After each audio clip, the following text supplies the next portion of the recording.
Hello students, good morning. Let us learn some more simple interest questions. There is a question says a sum of rupees 1780. Sum means principal. Always remember.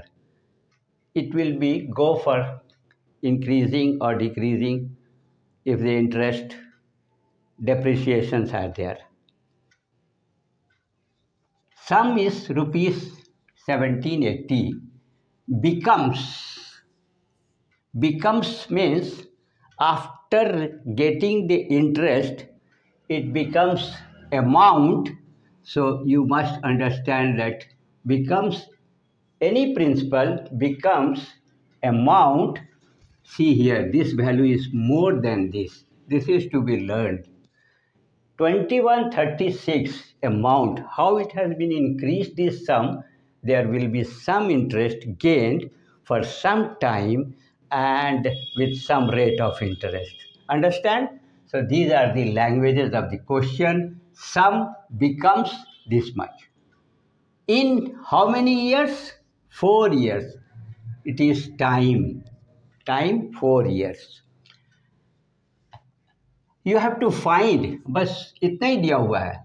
Some amount हो जा रहा है 4 साल में, आपको निकालना है rate of interest. That means R क्या होगा. और दूसरा क्वेश्चन भी है, सम निकालिए, नया सम निकालिए. दैट विल बिकम, वो अमाउंट के रूप में बदल करके रुपीज़ 810 होगा. टाइम कितना लगना चाहिए? 7 इयर्स लगेगा. और दिया हुआ है कि सेम रेट ऑफ इंटरेस्ट, मतलब इसमें का पहला क्वेश्चन का आंसर यदि आ जाता है और रेट निकल जाता है तो इस क्वेश्चन के लिए यही रेट होगा. यही क्वेश्चन है. अब हम लोग बढ़ेंगे सॉल्यूशन के तरफ. सॉल्यूशंस के लिए आप डेटा ले लो. यहाँ से क्या क्या लेंगे दिया हुआ है. तो देखो, एक सिंपल सा फॉर्मूला हम लोग जानते हैं कि SI is equal to amount minus principal. ये पता है. अब देखो अमाउंट क्या लेंगे, ये अमाउंट दिया हुआ है तो यहाँ लिख रहे हैं 2136 और माइनस कर देंगे प्रिंसिपल से जो यहाँ दिया हुआ है 1780. इसको माइनस करोगे 2136. कैलकुलेशन में गलत करोगे नहीं होगा. 6 8 5 13 और यहाँ 7 10 से 7 जाएगा तो 3. ये रुपीस क्या मिला? SI मिला. SI पता चल गया है. कितना SI आया? रुपीस 356. अभी निकालना तो था, रेट निकालना था, लेकिन इसमें हम लोग यूज़ क्या किए हैं, ये सबसे इम्पॉर्टेंट ये फार्मूला यूज़ किए हैं कि SI is equal to amount से प्रिंसिपल घटा देते हैं तो SI निकल जाता है. ये आप लोग को जानते हो कि amount is equal to principal plus SI, एक ही चीज़ है.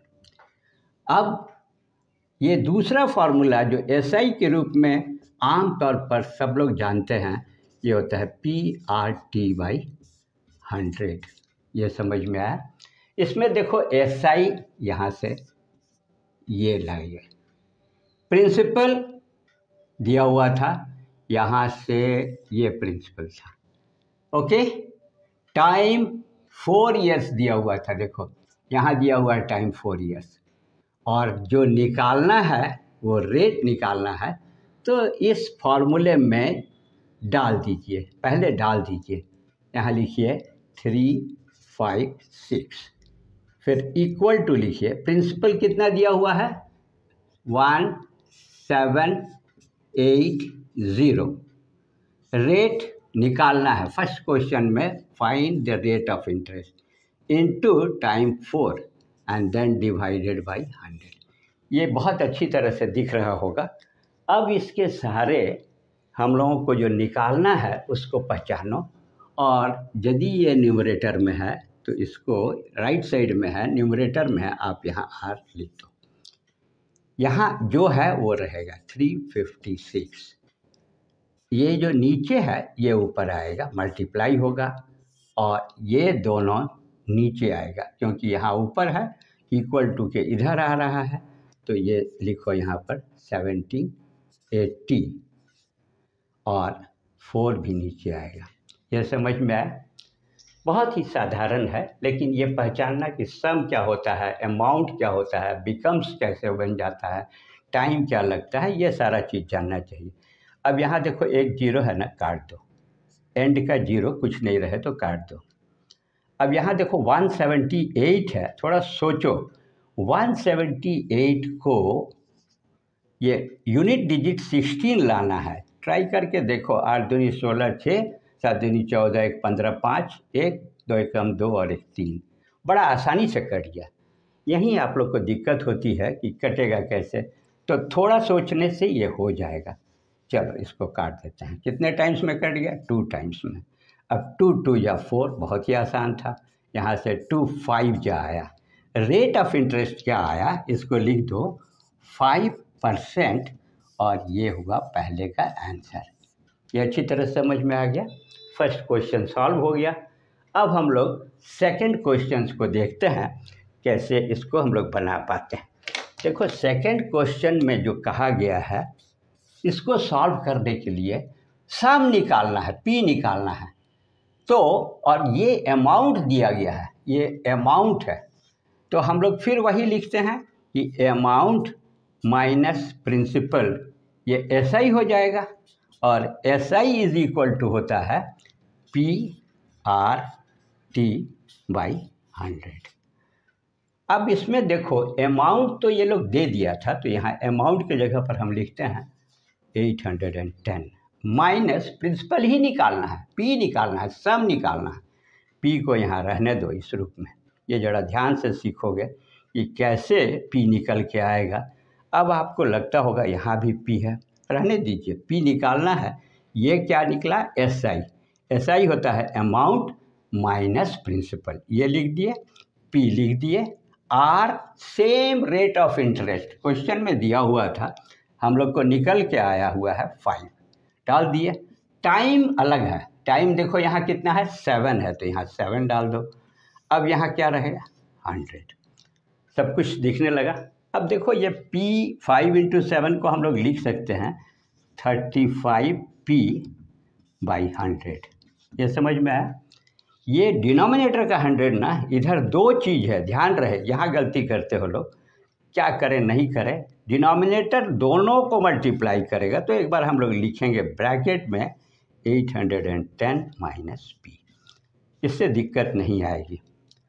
अब यहाँ देखो 35P होगा, सिर्फ इस दोनों को मल्टीप्लाई करो तो देखो क्या आता है। 100 से मल्टीप्लाई करने के लिए कुछ चिंता करने की ज़रूरत नहीं है, इस वैल्यू को 2 0 बढ़ा देना है, 1 0, एक इसका है और 2 इसका, हो गया मल्टीप्लाई।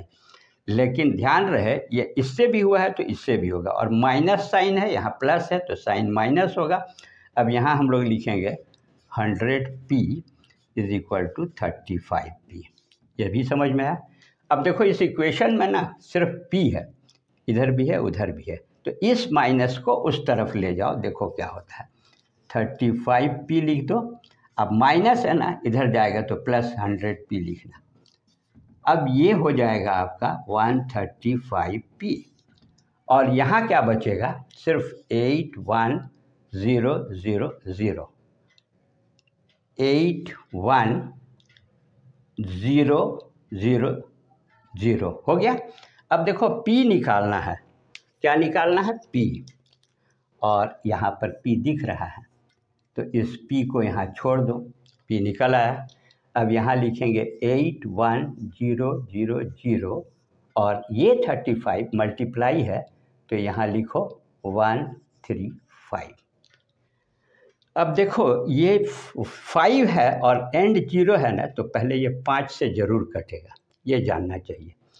तो 5 दूनी 10, 5 सते 35, 5 सते 35, 5 3 कैरी हुआ, 5 दूनी 10, 3 13, 5 से इसको काटेंगे तो 5 1 जब 5, और फिर इसके बाद देखो 8 1 0 0 0 है ना 5 से। ये सब खुद करना पड़ता है।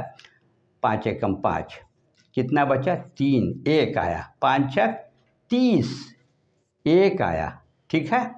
अब यहाँ से 0 उतरेगा, यहाँ 1 आया था 30 हुआ, अब ये 0 उतरेगा तो कितना हो जाएगा 5 2 ये 6 हो गया।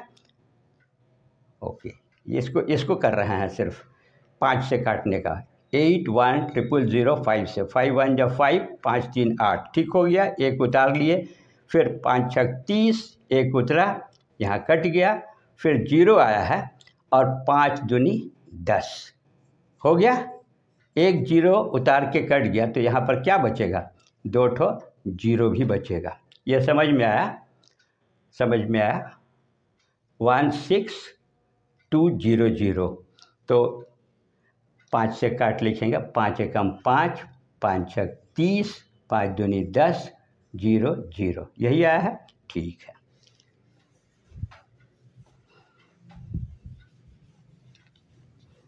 अब देखो यहाँ पर है 3 से कटेगा क्या, देखो तो 3 से 3 9 6 2 8 1 9 है। ये भी जानना चाहिए कि इसका सम यदि 9 है तो ये कट जाएगा, तो 3 9 27, 3 5 15, 3 चौके 12, 2 0 आया ना। देखो 9 के टेबल में 6 9 54 आता है ना, 6 0 0, क्लियर। अब तो नहीं कटेगा, सब कट गया। अब P का वैल्यू कितना आया, यहाँ लिख देंगे P इज इक्वल टू ₹600, और यही दूसरे का आंसर हुआ। ये समझ गए? इसको बहुत ध्यान से बनाओगे क्योंकि इस तरह के क्वेश्चंस आपके एग्ज़ाम्स में पूछे जाते हैं, और कैलकुलेशन खुद अच्छी तरह से करना है। मैं इस क्वेश्चन को इसीलिए सिखा रहा हूँ कि आप खुद अपने से कैलकुलेशन भी करना सीखो और समझ करके बढ़ा करके बनाना भी सीखो। Thank you very much. Try many more questions from your book.